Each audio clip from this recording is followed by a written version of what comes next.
Donc ensuite, on va compléter la fonction contrainte 8, d'accord? Donc en fait, qui était liée à une norme. On l'avait laissé en plan, en fait, on avait juste mis en fait norme à respecter. Et la fonction contrainte, c'était doit être sans danger pour les différents utilisateurs, d'accord? Donc en fait, en France, il y a un organisme, une association qui s'appelle l'AFNOR, donc l'Association française de normalisation, l'AFNOR, d'accord? euh, Association qui peut tester en fait votre prototype, d'accord?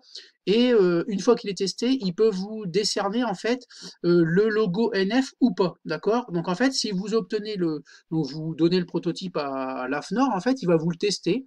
Et si jamais il correspond en fait aux critères que eux, l'AFNOR, ont définis, il vous certifie en fait que votre objet est de qualité et il est sécurisé. D'accord? Donc en fait, il vous autorise à mettre sur l'appareil, comme c'est marqué ici, hein, il vous autorise à mettre sur l'appareil la norme NF, donc ce logo-là, d'accord, qui garantit en fait que l'objet a été testé, donc le prototype a été testé, et qu'il est conforme en qualité aux normes françaises et en sécurité. D'accord? Donc en fait, c'est un gage de qualité et de sécurité. Voilà. Donc c'est pas une obligation, hein, c'est pas une obligation. Vous pouvez soumettre votre objet à l'AFNOR, d'accord? C'est juste un gage de qualité en fait. Si les gens voient en fait quand ils achètent, si vous voyez ce logo-là sur un objet, sachez qu'il a été testé par l'AFNOR, donc l'Association française de normalisation, qui a testé l'objet et qui garantit en fait que c'est un objet de qualité et sécurisé, d'accord? Donc en fait, vous n'avez le droit de mettre ce logo-là que si vous avez soumis votre objet au test dans un laboratoire de l'AFNOR, hein, d'accord? Donc on parle, je vais vous donner un exemple. On avait il y a quelques années des obligations, toujours maintenant d'ailleurs, de mettre des détecteurs de fumée en fait dans les maisons.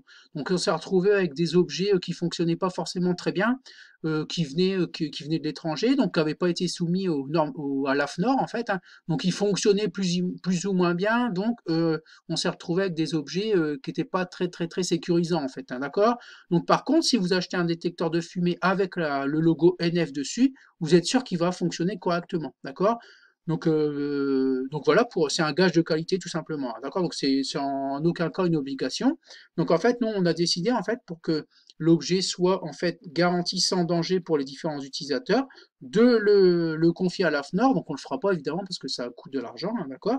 Mais c'est pour vous expliquer ce qu'était une norme, voilà. Et ici, il faudra qu'il respecte les normes NF, d'accord? Donc voilà, tout ça pour vous expliquer ce que c'est qu'une norme, d'accord? Donc voilà pour la fonction FC8.